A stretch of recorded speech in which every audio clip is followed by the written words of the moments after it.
right, what's up, everybody? Happy Tuesday evening. Welcome to another edition of Cafecito and CANES. I got our good friend Zach, who he's been on the show a couple of times in the past. It's been a while. We were just talking before the show.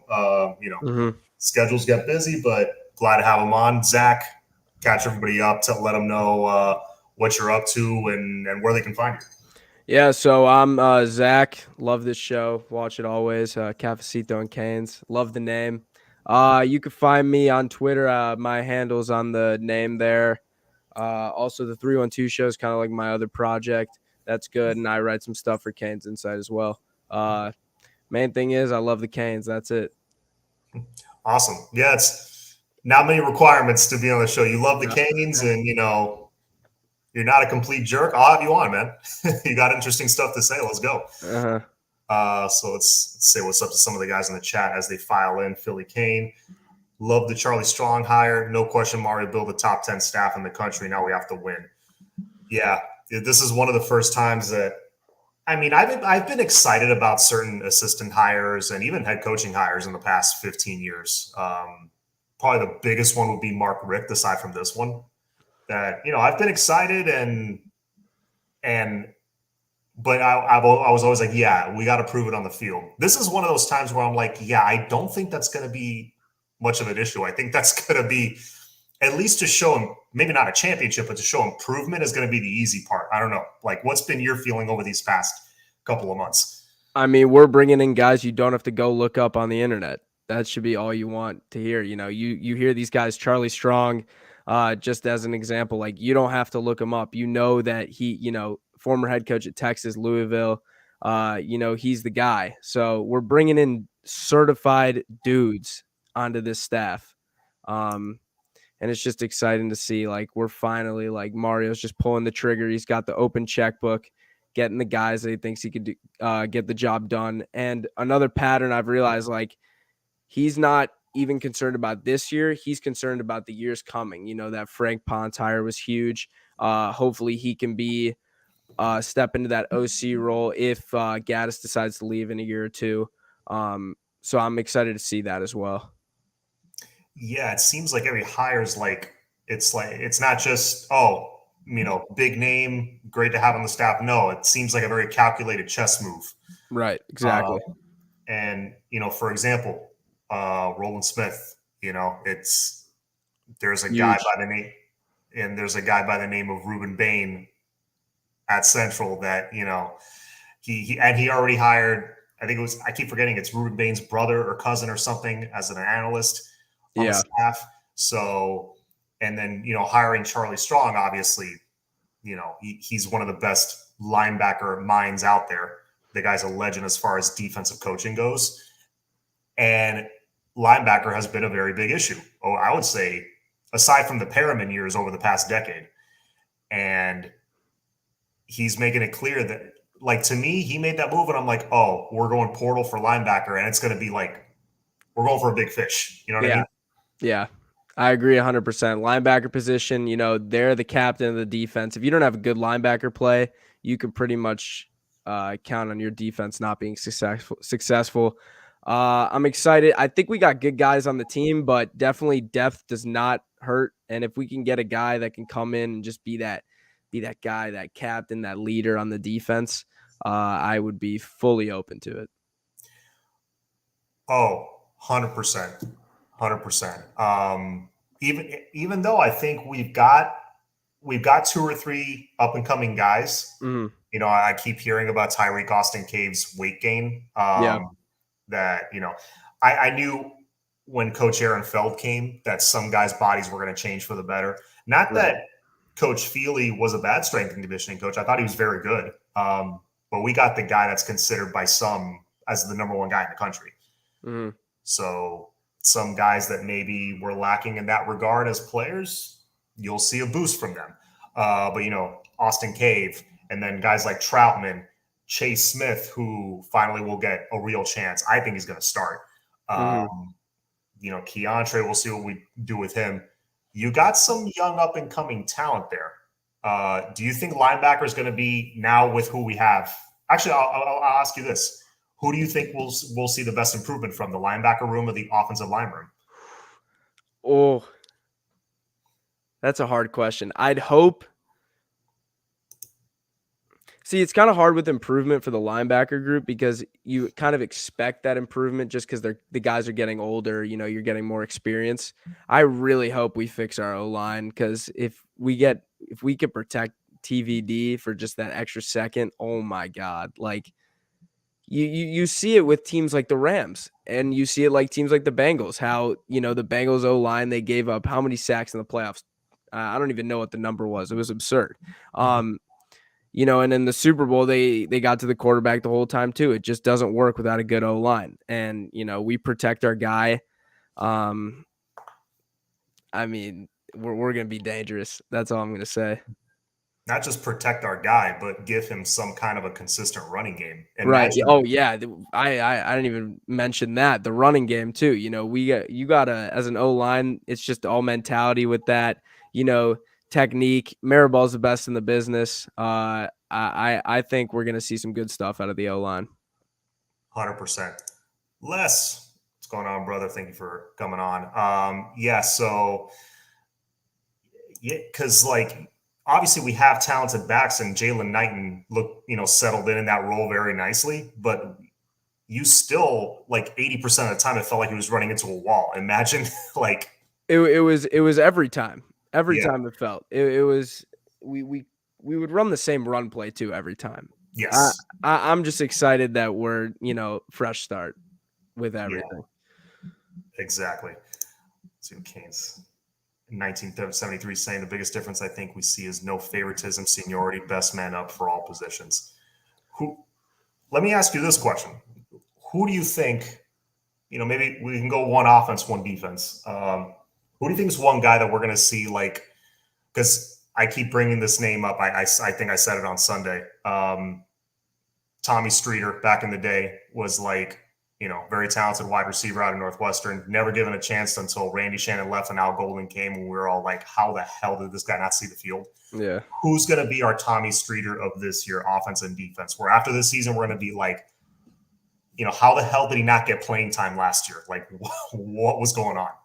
I have two guys on defense. I think Chance Williams and Elijah Roberts off the edge. I think you see those squat numbers though. That's big. That's big man weight being put up there. I think those guys are due for definitely and also a position like that, there's a lot of rotation. So, they're all going to get some burn.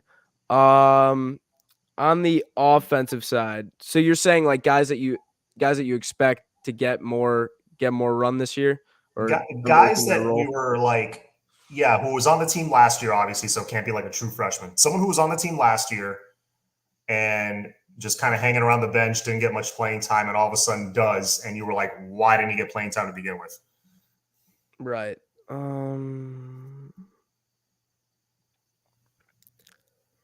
I don't really have one for offense, but I will say Jacoby George, I believe, will be wide receiver one or something like Rambo. He just reminds me exactly like Rambo. That's my comparison for him. Yeah. I've been saying it for weeks. Jacoby George is a very smooth route So runner. smooth. He reminds me of the Ohio State receivers too. Just everything he does is just the way he gets tackled, the way like those little things, like everything is so smooth. Yeah. So he's just very smooth. Melo's another one who Yeah. he's probably the most talented of the group, just on pure ability, just especially just getting open, just beating guys off the line. Yeah. Um, and then Keyshawn, it could be him also because Right. We just got killers, as Flo said, on yeah, offense. A whole lot of talent. we got a whole lot of talent, and I cannot wait till that A&M game because you got all these guys that are going into their sophomore years now, got a lot of playing time last year. It's like, okay, this is the year that they should be ready to break out. I hope it's one of those games that gets ugly quickly in our favor. But I'll take any kind of W. You know, Any you got my heart. You said Texas A&M. You got my heart beating. Honestly, like I cannot wait. I that day I'm gonna be talking a lot of trash. I'm gonna be if we win that too, oh my God, like I gotta tell my friends, like you better back away from me because I'm gonna be full on like in their face. I swear. Oh, I'm going to be insufferable. Yep. Because even if, let's say, you don't win that game, you got a pretty easy schedule. Easy in the sense of these are games we should win. Yeah, exactly. But it's going to be, but we may actually win them. It kind of like 2017. But I think in 2017 you had to pull a lot of those wins out of our butt. I don't think Yeah. it's going to be so much of that. It's going to be a lot more 2-3 touchdown wins instead of like on the final possession. Right. Back to the point, the next man up thing. The thing that I'm most excited for, in regards to that comment is Yeah. seeing where these coaches put these guys, like because since it's a fresh start, right? Mm-hmm. Where is everyone going to be? Maybe we see a totally different team. Like I am very excited to see the first depth chart. Although, obviously injuries, all that stuff considered, I'm just very excited to see where the fresh start takes us. Absolutely. See Birdstone saying Redding and Eli Roberts. Yeah, Elijah Roberts is one dude I am very excited about. Yep. Um, we were talking linebacker, portal guys a second ago. Daryl Porter Jr., a portal corner from West Virginia, announced his top four, I think yesterday or the day before. I don't know. I'm losing track of the days. Yeah. That's one guy. I believe he's from American Heritage, from South Florida. I think I don't know if Jamil Adai was the one who originally recruited him. Yeah, he was the one that signed him at West Virginia. Okay, so reason to believe that we're like one of his main target schools. Yeah. Have you been able to check him out? Because I checked him out a little bit myself. Looked at his numbers. Have you been able to check him out at all? Do you think they should go to the portal for a corner? I think so. Yeah, I think he has a chance to start definitely. Just like I said before, it's never a bad thing to have guys and bodies. Never a bad thing, and you never know if you're gonna find that diamond in the rough. That guy is just gonna come in. Like, let's say he comes in and he's corner number one. Like, you never know, and I think it's just worth it to, bring a guy like that in. Who has that experience as well. Yeah, I'm all for it. Quality depth is so important. A lot of people are like linebacker, for example. People keep bringing up Corey Flagg. I'm like he's not going to be starting next year or whatever. Listen, he's the backups. The second stringers are important too. They Yeah. rotate Yeah. in. They Oh yeah. rotate in to give the starters a breather, and that's really important. Like there Mhm. shouldn't be much of a drop off. Yeah. So that there's a reason we talk about the two deep. The backups are important too. Yeah. So yeah, no, I'd be totally open to Porter coming here. I was reading I forgot who wrote the article, but basically he played like 660 snaps as when he was with West Virginia. But he was only targeted 53 times. I don't know how many of those 660 snaps were passes. Yeah. Let's say it's 300 were passes. To be targeted only 53 times, that means they're barely looking your way. That's a good sign. Yep. Great sign. Yeah. And of that, I think they completed 35 or 36. So he's knocking down quite a few of them, or they're getting overthrown or whatever. So solid numbers. Yep. And look, people talk about Blades and Ivy. Listen, I like both those guys. I wish them well, whether they do well as Canes or, even after the college football days. I wish them well. Right.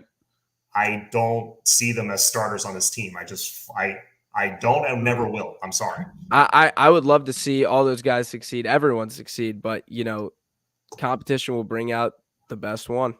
That's it. Best man wins. Amen. Yeah. And if it's Porter and Tyreek starting at corner, hey, I'm good with that. Great move then. Yeah, exactly. So, and speaking of defense, I don't think any of that matters unless we figure out defensive end. Yeah. That is a position that, aside from being blessed with 2 first rounders in Phillips and Rousseau, in recent years, that has been a position that really since like the 2017 year hasn't been great. So since guys like Joe Jackson and Chad Thomas left. Yep. So I know I think there's one hire left on the staff to make, right? And I don't think, Yeah. yeah, I think there's one hire left, and one spot left to fill. A lot of people are thinking it's going to be like a DN coach or something like that. That's why Jason Taylor was, in the rumors. Right. So do you think that that's where they go with that to fill that final coaching spot? And also, like, what do you expect from that DN room this year with what we got? I think it would be beneficial to get a DN coach. Do you know we only have one spot left? Is that what the case is? Well, I think it's like one or two spots left. A lot of people are assuming that Stephen Field might be retained as the tight end coach. Yeah. So, like, officially, I think there's a couple spots left. Mm. Um, Yeah, yes, I would like to get a special teams coach though. me too. A guy that, because it has been abysmal, and it is such a huge part of the game. Like, you can totally flip the field. Like, people underestimate special teams so much. You know, we got the punter, we got the kicker.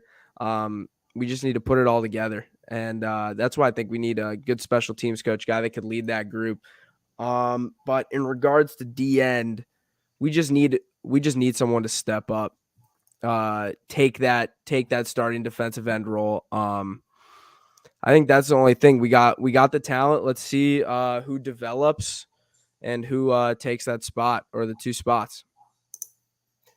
Yeah, they're saying we have a special teams coach. I think he's talking about he's a guy that got hired, but we're not sure as an off the field guy. I think it's Dennis Smith is his name. Oh, Yeah, I yeah, don't know. just anyone to coach there. Just the guy that's like knowledgeable and who can control that part of the game. That's it.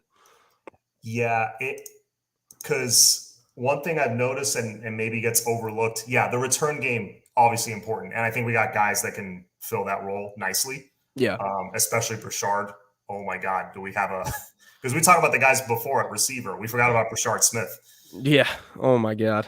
Yeah, I'm excited to see him in that Gaddis offense. Oh my God, that dude's just pure filth. Like that kind of hybrid linebacker or running back receiver, like Percy Harvin on the Gators was, that kind of player. Make him the Debo. What did Debo call his position? A wide back or something like that. He said something funny. Yeah, something like that. You need that hybrid guy that's just kind of like a jack of all trades. Just put the ball in his hand. It's just right. Yeah, give him the ball in space, put the ball in his hand, let him go.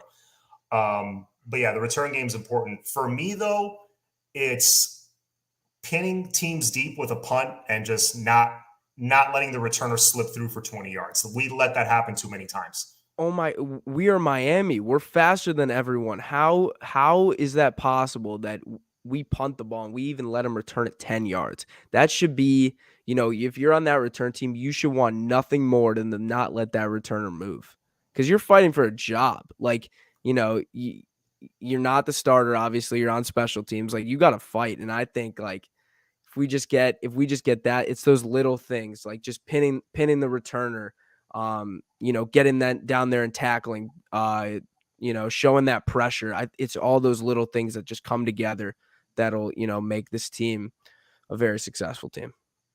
Agreed. If you're like me and you're an old Canes film junkie, in other words, when you're bored, if you go back and watch old games in the off season, one thing I noticed, especially in the early 2000s, is how many times on a kickoff we bury the team behind the 10-yard line. Sievers would just put it nice and high. They'd catch it like around the goal line or 2 yards deep, and like Kellen Winslow or Sean Taylor on special teams would just fly down and destroy the returner. Yeah, that's huge, and it lights up the crowd, and those are massive plays. Let's see. Les is asking a question. John, do you see Wesley starting his freshman year if we don't get a portal linebacker? What do you think, Zach? I'll let you field this one first. I definitely think he can. I wonder. It's hard to tell because we don't really get to see what's going on. They haven't really started practices yet. Just that, like, lifting, conditioning, and everything. But his high school tape was great. one of the best linebackers in the country, you know, the guy that we needed to get. I think he definitely has a shot. Everyone's got a shot though. And it's just whether he's going to take that next step and be ready. But I definitely think he gets some run this year, 100%. Absolutely. And it's one of those years where like the first few games, like 3 of the first 4 games Oh yeah. are games where you will see a lot of freshmen play. I mean, it's Yes. Yes. Bethune-Cookman the opening week. In front of, I'm calling it right now, that first game is going to be a sellout crowd. Oh, I'll be there. I will be there. I'll be there too. 100%.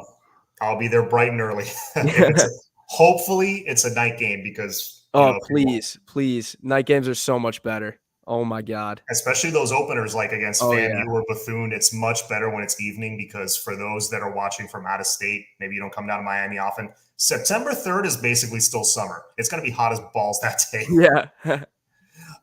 So yes, please. I mean, Mario's first game, I would imagine it's going to be an evening game. Yeah. It should be. It's that you got Southern Miss and you got Middle Tennessee, I think is the 4th game. Yeah, I think Middle Tennessee is the one before North Carolina, after A&M. Yeah. So you got a lot of chance, with the redshirt rule, you got a lot of chances to see some freshmen. Wes is going to play a lot. And we also get those games to implement our new offense, implement our new defense, and not go into a game playing, for example, an Alabama, a Florida, an LSU. I don't want those games anymore. I love them, but let's get back to that level where we could play those guys to start the year. Let's play these easy teams. Let's get used to it. Let's get going, and then we go into College Station. Let's get the work done there. That's what I want. Agreed. We're not at that level yet where we could start against in Happy Valley opening week and destroy them by 30 points. We're not there yet. Yeah. I know there's those fans that are like, oh, anytime, anywhere. It's like, okay, those are the Jimmy Johnson days. We're not there right now. Yeah. Yeah, let's gradually build to that. So let's see. BCU band's gonna be the best thing to watch that game. That I was gonna say that. Do they go to the away games? Because yeah. Well, I know. Yeah, they do because I've been to games in the past where it's FAMU. FAMU's band always travels, so I would imagine Bethune. Right, they are fun to watch. Yeah, I would imagine. No disrespect to them, but TBD is going to be sitting by the second quarter with like 4 touchdowns. Yeah. But anyway, my original point is those games are going to get to see a lot of freshmen. I see Wes. I don't think he's going to start right away because I think we're getting a guy in the portal, and even if we don't, you go with experience first. And I remember when Sean Spence was a freshman, when Denzel Perriman was a freshman, those guys kind of got phased in. It wasn't like a right away thing. If it's right away, then you really got some problems because you've got too much experience there. Right. You know what I mean? Max saying, what's up? What's going on, Max? What up, Max? Les, with Parrish in the running back mix, who plays the most and who sits or transfers out? I'll take this one first. So I think someone's transferring from the running back room, unfortunately, which is why it's good we have 6. Yeah. I think more than likely one guy transfers. I don't want to say who, but man, I think the bulk of the carries, it's going to be Rooster. It's going to be a lot of Cody Brown. And I think Parrish sprinkled in as a third down guy. That's assuming Chaney doesn't come back healthy or if he's not ready. So you think Cody Brown over Parrish? I think so, yeah. Depends on the situation, though, because they're both kind of different running backs. Right. I think yeah. Parrish is going to be used a lot in the passing game, I think, at least this year. Yeah. Yeah. What do you think? How do you see that room playing out? I think if Chaney is not back, I think definitely Jalen Knight will be our one. I think it's also like what you said, it's going to all depend on what we're running too. Like, we're not going to throw. Hopefully, we don't throw Jalen Knight out there if we need to get like that power back situation. Hopefully, Cody Brown can get us that, but. Also, Henry Parrish, do not underestimate his strength. That dude was bouncing off of tackles this year, or this past year in the film that I watched of him. So I think it's just going to be a lot of situation based. We're going to see what their kind of plan is pretty early, I believe. But definitely we got some firepower in the backfield. Yeah. A lot of people. I mean, I'll say it because you can see it in the chat. Some people are saying Thad, some people are saying Cody as far as who Yeah, might I, transfer. I I'm gonna lean on the side of Thad, but no disrespect to anyone.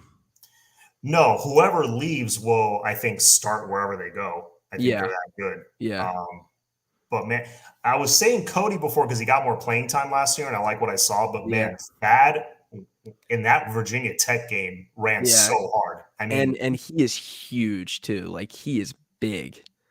I I would I'm very excited to see how he looks going into spring. 100%.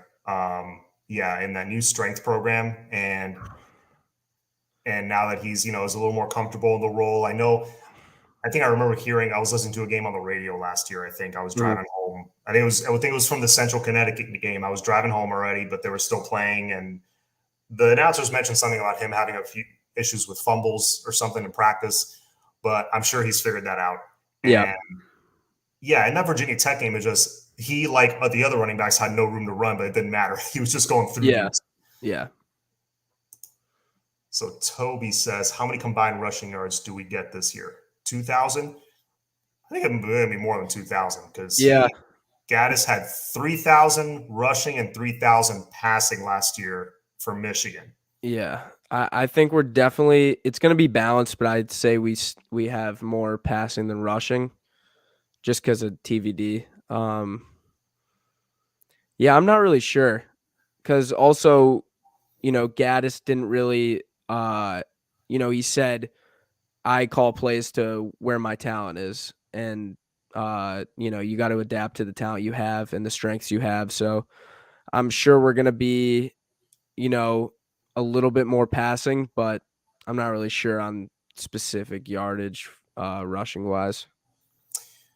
I'm going to go ahead and say over 2,000 combined just because of the stable we have back there. Mhm. But not much more than that because of who we have at quarterback. I think it's going to be like more, 4,500 passing, 2,000 rushing. Because Yeah, look at the numbers TVD put up in a little more than half a season. it's crazy. It was like 3,000. He did the 300 yards, 4 touchdowns, or Yep. 300 yards, 3 touchdowns, like 6 games in a row or something. I think Him it's an and him ACC and Joe record. Burrow. Him and Joe Burrow are the Yeah, only two guys. that's pretty elite talent. I mean, Joe Burrow was part of maybe the best offense of all time. Yep. So that's pretty good company to be in. So I see it playing out like that. I don't think we're going to go for like 3,000, 3,500 rushing yards. I think it's going to be a lot more passing involved. And I think Mario's already alluded to that. He wants to be a little bit more like 2018 Bama, which, very good. All for that. So we'll see. Everybody's worried about that work ethic. Mario Rantino, that's why I say Thad. Citizen and short yard. I'm not sure if assuming everyone stays healthy, I'm not sure we see Citizen this year. I think we save him. Yeah. Also, he's not here for the spring, right? Or Travante, I don't think so. yeah. No, I don't think he's one of the early enrollees. If he did early, if he was an early enrollee, he would have a way better chance. Probably, get to know the system a little bit more and get in the weight room. But I don't know. I hope we see him a little bit, but I can definitely see us saving him. Town, thank you so much for the donation. No way Cody gets on the field before Citizen. He didn't sign with Miami to sit. He has versatility. Cody would be the odd man out and transfer. Okay, I mean, the many different scenarios I can see playing out, and Yeah, that could be one of them. No, Citizen's a stud. There's a reason we put all our chips in to try to flip him as our running back this year. right. See, Max says we had about 1,500 yards last year rushing when you subtract yards lost. So Yeah, we'll definitely have more than 2,000 then. yeah, so our net gain was really less than that, Max, because if you're removing the yards lost, so like if you had like a negative 2 yard play, those aren't counted because there were quite a few of those, unfortunately. Yeah, Cody seems pretty locked in from the photos I see. Reminds me of Willis McGahee. That's maybe my all-time favorite Cane right there, Willis McGahee. I'm sure you've seen because like when you became a fan, Zach, like around what time of Canes history was that when you started watching games live? I mean, I was younger, so it's hard to remember specifics. I remember watching um vivid memory of Stephen Morris in a bowl game. I can't even remember. Duke Johnson, obviously. Um So like 2013, 2014, around there. yeah, and I that's when I started following like pretty much a lot. And now obviously I'm pretty much locked in. I think Max also said the net gain, that comment there too. Oh, net gain. Our net gain Yeah. was 1,500. Okay, Yeah, I gotcha. think he said the original one was subtracting the yards Oh, so when you lost. include lost yardage. Yeah. Okay, got it. Okay. Zach, Zach is 12. And the offspring of Bernie Kosar. I forgot to mention that. I love that one. Um, yeah, like my earliest Kane memories were, I mean, I started following really closely, like not missing a game. It was like the Portis and McGahee days. It was like just in time to watch the Yeah. GOAT team. I was like eighth grade, ninth grade. My earliest memories was actually Edger and James. I remember, I was just starting to watch football. I would turn the game on, and I just remember this guy with dreads just freaking like grabs the ball 8 yards, gets the ball again 13 yards, 10 yards, like just ripping these huge, carry the yards per carry. It's like he was probably the most fun to watch at that position, which is saying something. Mhm. But man, my all time favorite is was Willis McGahee, because that dude, he would run you over because he was a solid 225. But dude, open field, if you took a bad angle, he was already gone. Forget it. Yep. Toby. Yeah, I'm old. uh, yeah. Oh, yeah, because he says I love Melvin Bratton. That's a little before my time, but I've seen the tape. I loved watching Melvin Bratton and Highsmith. Mhm. Let's see, John. What side of the ball will you see the most improvement in your opinion? Ooh. Kind of alluded to this one a little bit with talking O line and linebacker. Zach, I'll let you take this one. What side of the ball, offense or defense, do you see most improvement? I hope it's the defense. I hope we get improvement there. Um, but it's hard to say because we're gonna get so much better, I feel, on the O line, and the O line just opens up so much. But I'm gonna have to say defense probably. I'm gonna have to go with defense as well, just because of the brains that we have Yeah, on exactly. that staff. I mean, Like we're going from this level coaching to, no disrespect, but disrespect. a little disrespect. I mean, look, all the stuff we heard about not having a defensive playbook, I was like, all these. I keep hearing, like, the mainstream media that didn't really follow the mainstream sports media that didn't really follow Canes football closely like we do, that are saying, how we mishandled the firing of Oh Manny. my god, that was a Listen, joke. That was a joke. we missed about 500 million tackles last year. And he was fired like 8 times. Like he was supposed to be gone. Like Yeah, I don't even like I can't even. yeah. It's like all these players play hard for him. It's like we had talented freshmen. That's what was happening, and Yeah, he had to play them. I hope they play hard. Yeah, I I hope. hope so. You shouldn't want to play hard for someone else. You want to play hard for yourself, and for the Agreed. team. Agreed. And it got to the point where guys were getting hurt, and he had to play the talented freshman. And look, they made plays. Go figure. Yeah. Yeah. So I think just having a veteran like Kevin Steele, not just a veteran, a guy that's produced some Yeah. of the best defenses and linebacker units ever. And then you got Charlie Strong, and then you got Joe Salavea. Yeah, Yeah.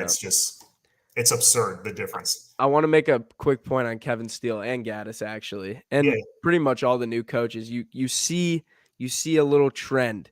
You got Kevin Steele. You hear his interviews. He says program just like Nick Saban, and then Gaddis comes up and he does the all right, and you just hear it like it's just different.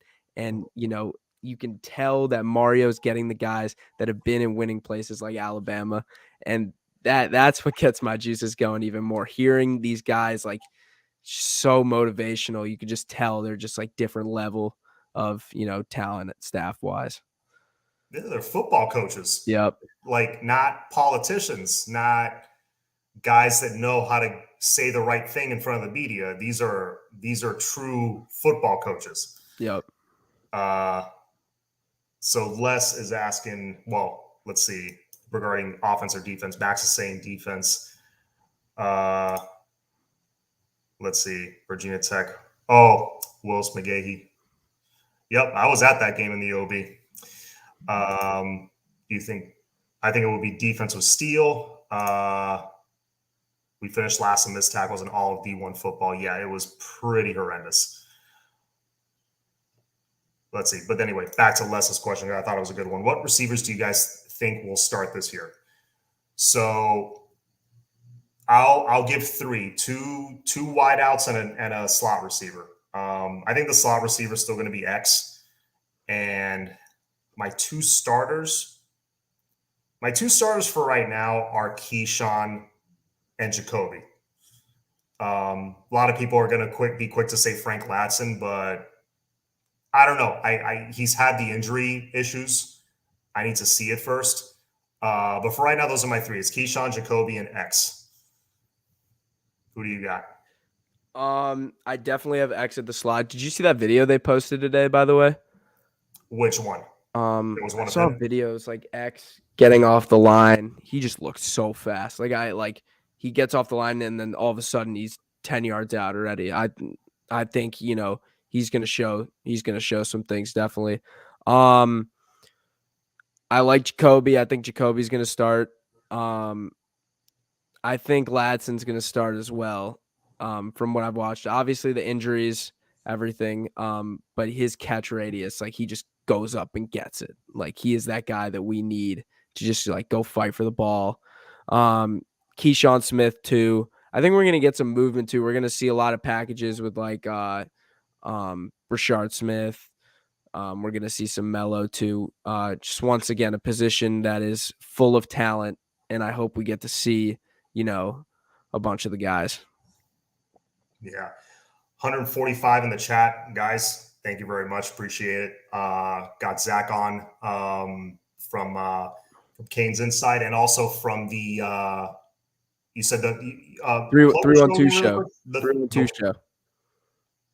Got it. So go find them on there, find them on Twitter, and yeah, please hit the like button and subscribe button while you're here. So we named the receivers. What about tight end? Who do you have starting at tight end? Do you have Mallory or do you have somebody dethroning him? I think I was at the Miami Florida State basketball game and I saw Elijah Arroyo.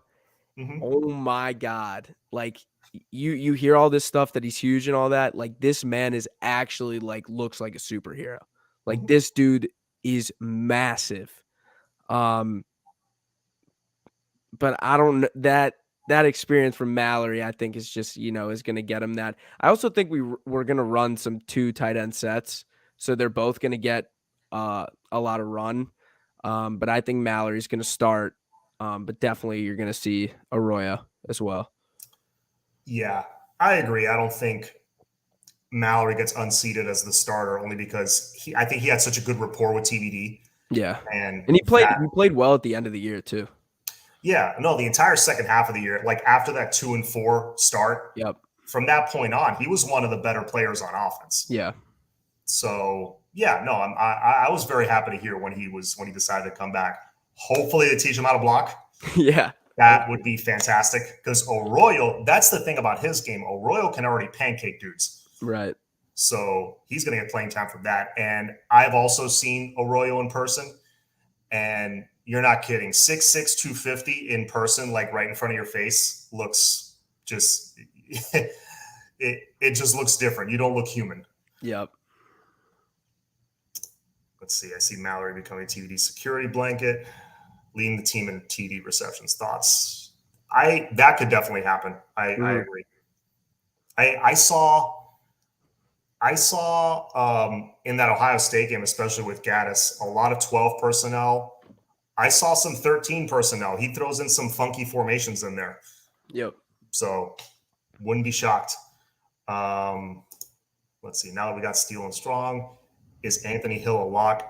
Already has us in his top 6. We need stud linebackers: Ray Lewis, Michael Barrow, Jesse Armstead, type studs. I think landing Wes this year is going to start a trend of landing more and more of those guys. I think that is a position. That's one of the positions we get back to being like the old Miami the quickest. Yeah. Yeah. So That's the position, leader of the defense. You know, we talked about it earlier. No linebacker, no success. agreed. But when you have stud linebackers, it's like it flips the other way. Yep. That and edge rusher, those are the two for me. Oh yeah. Let's see, for receiver, Birdstone saying George, Latson, and X. Man, if Latson can return to that 5-star form he was coming out of high school, the guy that Clemson wanted, that's going to be nice. What would mean more? Oh, this is a good question. I like this one. What would mean more to the program? Beating A&M or beating Clemson this year?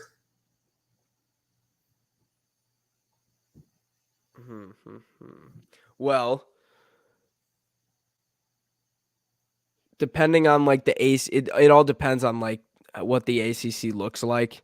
If that Clemson game ends up being a big game for, you know, getting to that ACC championship, but who wouldn't want to beat A&M going to an SEC's home field, College Station, all that, and just go in and whoop them? That would be pretty satisfying, I gotta say. And also, you get that hype for the rest of the season too. Yeah, but it all depends on how the season goes. If that Clemson game if that's a must-win game and we go and win that one, then you know that becomes more meaningful. Yeah, I think Clemson would be more meaningful in the standings. Yeah, But A&M, it being early in the season, and like you said, it being an SEC opponent on the road, they stole a couple of our guys. right. You know, Jimbo is, he landed like every single 5-star in the country last year somehow. Yep. Emotionally, in the standings, I think it'll be more important to be Clemson emotionally, and for the image of the program, A&M would be the bigger victory. I will probably cry. I'm I'm just being honest. I think a lot of people would, because that would be the biggest win. That's the biggest win in, I don't know. You'd know more than me. I think it's more than 10 years probably. Yeah, the last one that comes to mind is when we beat Florida in 2013. Yeah, or that like just big game like that Notre Dame game was huge as well. Oh, yeah, Notre Dame. I forgot about that. Yeah. But you know, it did not go well after that. It didn't. But at the time, that Notre Dame game was such a massive win. So huge. it was, I mean, but aside from that, man, you'd have to go back to like 05 when we beat Vatek up in Blacksburg when they were undefeated. Yeah, it would be like almost that caliber of victory, because I see A&M as a top 10 team this year. Yep. And everyone always loves A&M. They always have them in the preseason, at least top 15. Yeah, and I think this game's got playoff implications. Maybe not like fully for Miami, but definitely for A&M. That's a game that they're going to have to win badly. Absolutely. Let's see. I think the tight end that starts probably will be week to week based on matchup. All right, not a bad prediction there. Just don't leave him in to block the D end. Yeah, that was ugly. No block, no rock. Gaddis likes tight ends that can block. I'm going Arroyo. Oh, Max is going Arroyo as the starter. Kind of like with Wes, it wouldn't shock me if like halfway through the season it kind of becomes Arroyo, but and he's just that good. No slight against Mallory. He's solid, but I could see that happening. All right, guys, we'll be on for like 5-8 more minutes. Let's see what other questions we we have here. Beating A&M because it's the third game of the year. The goal is to try to win all the games. Momentum is key for any season. I like that answer. I'm gonna go A&M then. Mm-hmm. Yeah, because I remember back in 13 when we beat Florida. Shocker, I was at that game too. We beat Florida. Uh, yeah, I remember the feeling leaving that stadium. It was like that we're back feeling, but I want that feeling so bad. yeah, it was so fun. And that was when we had Stephen Morris and Perriman and Dorsett. We had so many NFL guys on that team. And that was the year that we started 7-0. And I think a big part of that was the confidence we had after beating Florida in week 2. That is so huge. Mm-hmm. And I think also like our schedule is perfect at the beginning because after that A&M game, regardless of what happens, we have a reset game in Central Middle Tennessee, I think. Middle Tennessee. There we go. Yeah. And then we got North Carolina. So I think it's great scheduling. We gotta get if we win, we get to have that week and then bring back down like, all right, we got the rest of the season to go. Let's go win the ACC and make the damn playoff after that. But yeah. Mm-hmm. The door. Let me tell you, the door is as open as it's ever been right now to win the conference. So open. It was wide open last year. I was so upset we didn't capitalize, but it's pretty much wide open this year as well. It's wide open because I don't know. I mean, DJ, I think, is still the Clemson quarterback, if I'm not mistaken, unless they got another five. I'm sure they got another 5-star stud. Oh yeah. Waiting right behind him in the wings. So, but no more Brent Venables. And this may not mean anything this year, but over the next few years, we got their athletic director now. Yep, so we did. Dabble's a great coach, but he's the only one left right now. Mm-hmm. Let's see how he does. Clemson they did also win 10 games last year. Like people like to discredit that because it wasn't the best wins, but still Clemson. But they are definitely not the powerhouse they were a couple years ago. No. I mean, a couple of those Clemson teams, you're talking like all-time great teams. Yeah. I don't think they're at that level right now. No. Let's see. Pitt and NC State beat Clemson last year. Why? They had better starting QB. Good point. I see Thad Franklin being a Mario type back, especially after Feld Sculpson. Thoughts? Yeah, we were talking about that earlier. That is the potential out of that room is just sick, and there's so many scenarios that can play out. So that's very exciting. Does Clemson ever play at Miami? That's a great question because it feels like we've played them on the road like 7 times in a row. Yep.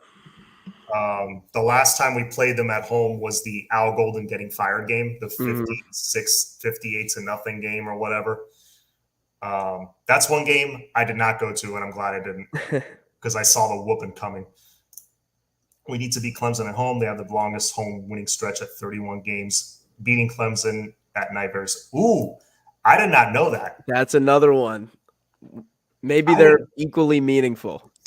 I didn't know that. They have that big of a winning streak right now? Yeah, we have to break that. That's absurd. Yeah, they do because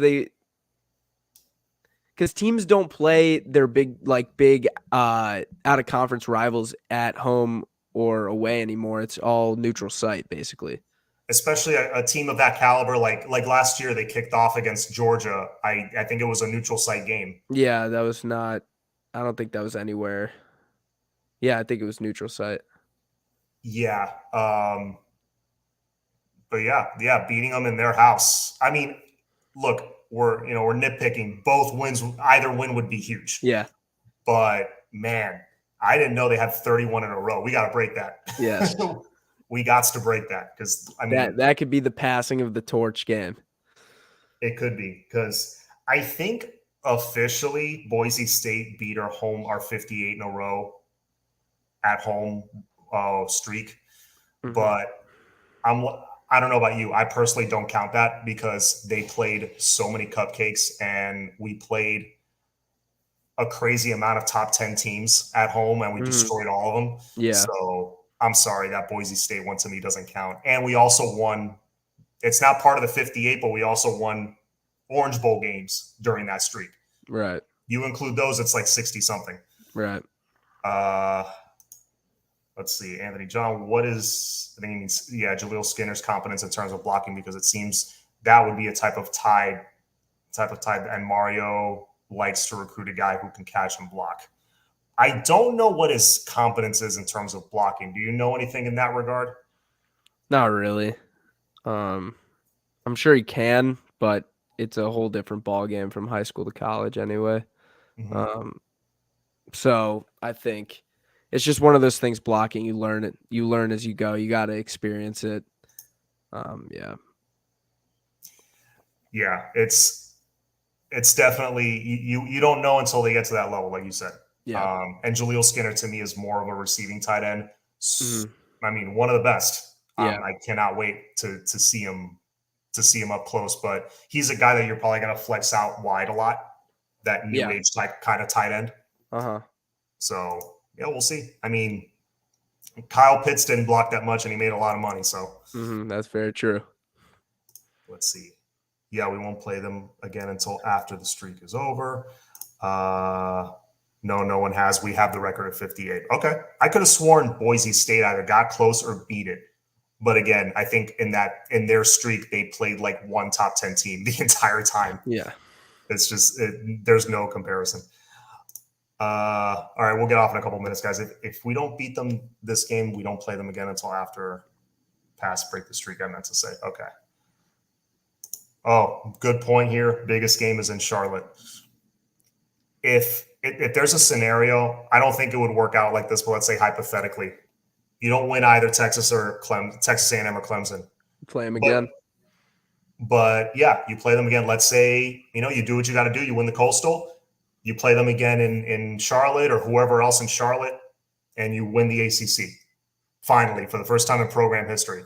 I'll take that over anything. Yep. As long as we beat Clemson like once, Mm-hmm. Let's see, John, the 5-star quarterback that you're thinking of that Clemson got this year is Cade Klubnik. Mm-hmm. Yeah, that name sounds familiar. Yeah. Whoever, it's going to be a great quarterback, whoever they have.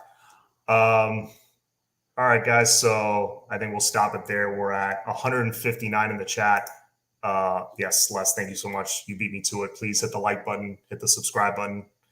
Go follow Zach on Twitter. Go follow his 312 show. And yeah, thanks for coming on, guys. Zach, anything you want to add? Anything you want to tell people? No, that's it. Great show, John. Thank you for having me on. Great time talking about the Canes. I could do it all day. Really appreciate it. Yeah, no problem, man. I always appreciate you coming on. Thank you, guys. Again, please, on your way out, hit that subscribe button. And as always, it's all about that you. Go Canes. Have a good night, family. Go Canes.